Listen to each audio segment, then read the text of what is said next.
चंद्रकांत खैरे असं बोलत होते की जी युतीची जबाबदारी आहे ती अनिल परबांकडे दिलेली आहे, ठाकरे बंधू एकत्र येण्याची. खरंच चंद्रकांत खैरे बोलले कधी सांगितलं? आज आधी.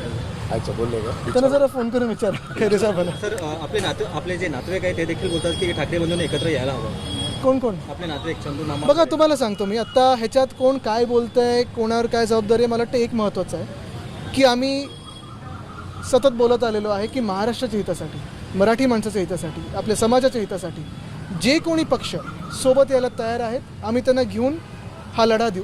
कारण उद्या पण आमचा एक मोठा कार्यक्रम आहे, लढा आपल्या मुंबईचा. हे महत्त्वाचं आपण पाहताय, अदानी समूह असेल किंवा भाजप असेल, मुंबई गिळायला निघालेलं आहे, महाराष्ट्र गिळायला निघालेलं आहे. अनेक अत्याचार या महाराष्ट्रात होत आहेत आणि तिथे कुठे ना कुठेतरी एक बदल घडवणं ही आमची जबाबदारी आहे. आणि म्हणून जे कुठचेही पक्ष ह्या महाराष्ट्र हितासाठी लढत आहेत त्यांनी एकत्र येऊन लढणं गरजेचं आहे. काय तारीख वगैरे काय ठरली आहे का एकत्र येण्याची? हो, असं काय तुम्ही बोलण्याला जबाब पडेल.